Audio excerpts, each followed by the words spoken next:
এই দেখো কতটা মুচমুচে আর খাস্তা, পুরো গুঁড়ো হয়ে গেল। এই ঢাকাই পরোটার সাথে যদি পেঁপে দিয়ে ছোলার ডালের এই ইউনিক রেসিপিটা থাকে তাহলে তো আর কথাই নেই। নমস্কার বন্ধুরা, আমি সাবিত্রী। ভিল স্টোরি চ্যানেলে সবাইকে স্বাগত জানিয়ে চলে এলাম রান্নাঘরে। আর আজ আমি তোমাদের সাথে শেয়ার করব ঢাকাই পরোটা, আর তার সাথে থাকবে পেঁপে দিয়ে ছোলার ডাল। এই ঢাকাই পরোটার সাথে কিন্তু এই পেঁপে দিয়ে ছোলার ডালটা দারুণ লাগবে খেতে। আর অল্প সময়ের মধ্যে দুটো রেসিপি শেয়ার করব। তো চলো শুরু থেকে শেষ অবধি ভিডিওটা দেখো, আশা করি খুবই ভালো লাগবে। ঢাকাই পরোটার জন্য প্রথমে একটা ময়দার ডো বানাবো। তার জন্য একটা বড় পাত্র নিয়েছি, আর এই পাত্রের মধ্যে দিয়ে দিচ্ছি 1.5 কাপ ময়দা, পরিমাণ মতো নুন, 2 চামচ সাদা তেল। ময়দাটা ভালো করে ময়ান করে নেব।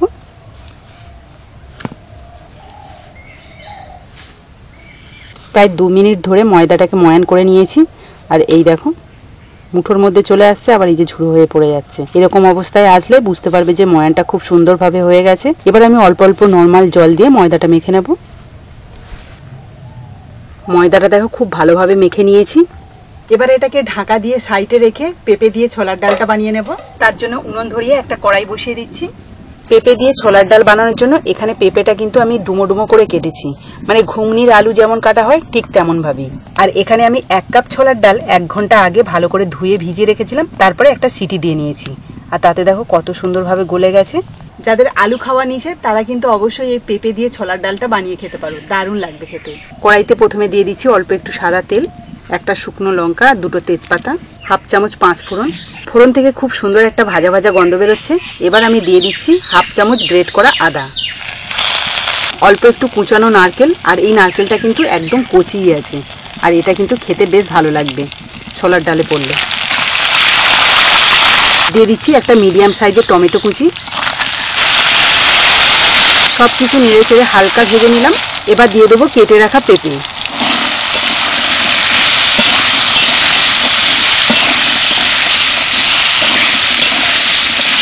আমার এই ভিল স্টোরি রান্নাঘরে এই প্রথম পেঁপে দিয়ে ছোলার ডাল বানাচ্ছি।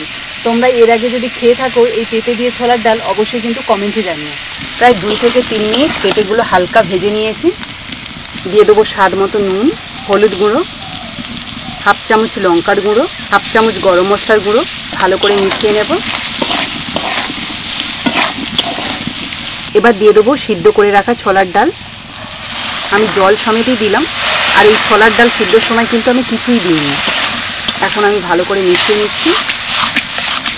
পেঁপেগুলো এমনভাবে কাটা রয়েছে কেউ কিন্তু দেখে বুঝতেই পারবে না এটা পেঁপে না আলু। এবার দিয়ে দেবো কিছুটা জল, 3টে চিড়ে রাখা কাঁচা লঙ্কা, অল্প একটু কাসুরি মেথি। তোমরা চাইলে শুধু ধনেপাতাও দিতে পারো, তবে কাসুরি মেথিটা দিলে যে কোনো ডালে কিন্তু বেশ ভালো লাগে। আর দিয়ে দেবো অল্প একটু চিনি। এবার 4 থেকে 5 মিনিট মতো ভালো করে ফুটিয়ে নেব। ওদিকে তরকারিটা যতক্ষণ ফুটছে ততক্ষণ আমি এই ময়দার ডোটা ঢাকাই পরোটার জন্য রেডি করে নেব। তবে তার আগে একটা বাটির মধ্যে 2 চামচ নিয়ে নিচ্ছি কর্নফ্লাওয়ার। দিয়ে দেবো 3 চামচ সাদা তেল। ভালো করে মিশিয়ে নেব। মিশ্রণটাকে এবার সাইডে রাখি। এটাই কিন্তু আমার ঢাকাই পরোটাতে লাগবে। ময়দাটাকে আর একবার একটু ভালো করে মেখে নিচ্ছি।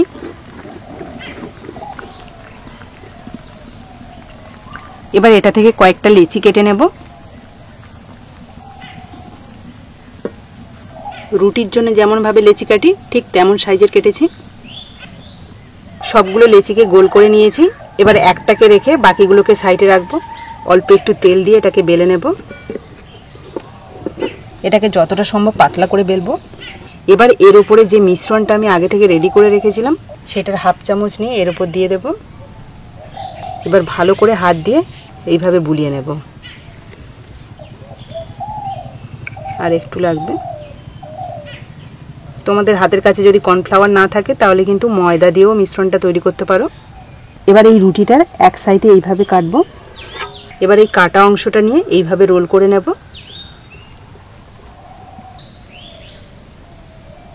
এক হাতে কিন্তু এই মাথাটাকে এইভাবে চেপে রাখতে হবে, আর এক হাতে এইভাবে ঘোরাতে হবে।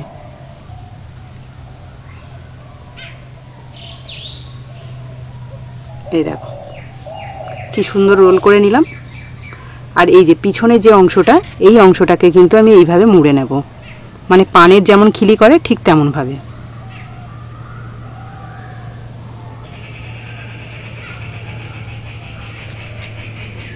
এবার এই মাথাটার অর্ধেকের একটু কম কেটে নেব। কাটার পরে দেখতে পাচ্ছ লেয়ারটা কত সুন্দর দেখা যাচ্ছে। ঢাকাই পরোটার কিন্তু এই লেয়ারটাই সব থেকে মেন।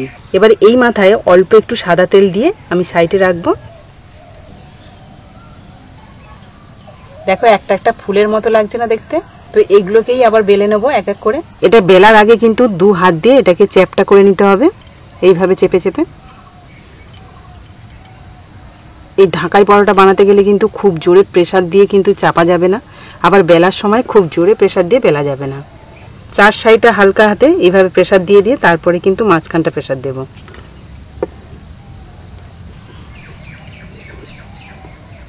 এইভাবে আমি প্রত্যেকটা ঢাকাই পরোটা বেলে নেব। তবে ওদিকে কিন্তু পেঁপে দিয়ে ছোলার ডালটা রেডি হয়ে গেছে। এটা কিন্তু খুব একটা ঘন হবে না, এরকম পাতলাই হবে। সব শেষে একটু ভাজা মশলা দিয়ে দিচ্ছি। আর এই ভাজা মশলার মধ্যে আছে গোটা মৌরি, গোটা ধনে, জিরে আর গোটা গরম মশলা। একসাথে শুকনো কড়াই ভেজে গুঁড়ো করে রেখেছিলাম, সেটাই দিয়ে দিচ্ছি। পেঁপে দিয়ে ছোলার ডাল পুরোপুরি রেডি হয়ে গেছে। এবার আমি একটা পাত্রে নামিয়ে নেব। নামানোর পর একটা পাত্রে সুন্দর করে সাজিয়ে নিচ্ছি। ঘরে থাকা কিছু সাধারণ উপকরণ দিয়ে বানিয়েছি। আশা করছি বাচ্চা থেকে বয়স্ক প্রত্যেকেরই পছন্দ হবে। দেখতে যাতে সুন্দর লাগে তার জন্য অল্প একটু ধনেপাতা কুচি ছড়িয়ে দিচ্ছি। এটা অপশনাল, দিতে পারো নাও দিতে পারো। এই রান্নাটা দেখে কেউ সহজে বুঝতে পারবে না যে পেঁপে দিয়ে ছোলার ডাল হয়েছে। এটা এত সুন্দর দেখতে আর এত সুন্দর একটা গন্ধ বেরোচ্ছে, খেতে তো অবশ্যই ভালো লাগবে। আর তার সাথে যদি থাকে ঢাকাই পরোটা তাহলে তো কথাই নেই। তো চলো, তরকারিটা যখন হয়ে গেছে এবার ঢাকাই পরোটাটাকে রেডি করে নিই। তেল ভালোভাবে গরম করে নিয়েছি। এবার আমি পরোটাগুলো ভেজে নেব।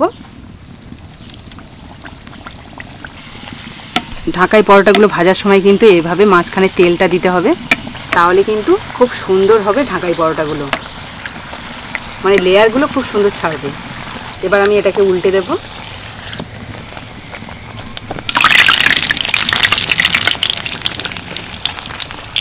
একটা ঢাকাই পরোটা বেশ সুন্দর করে ভেজে নিয়েছি। দেখো কত সুন্দর ভাজা হয়েছে।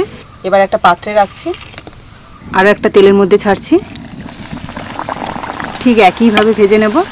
এই যে যত মাঝখানে তেলটা দেবে তত সুন্দর কিন্তু এই যে ভাজাটা হবে। আরও একটা ঢাকাই পরোটা বেশ সুন্দর করে ভেজেছি, এটাকেও তুলে নেব।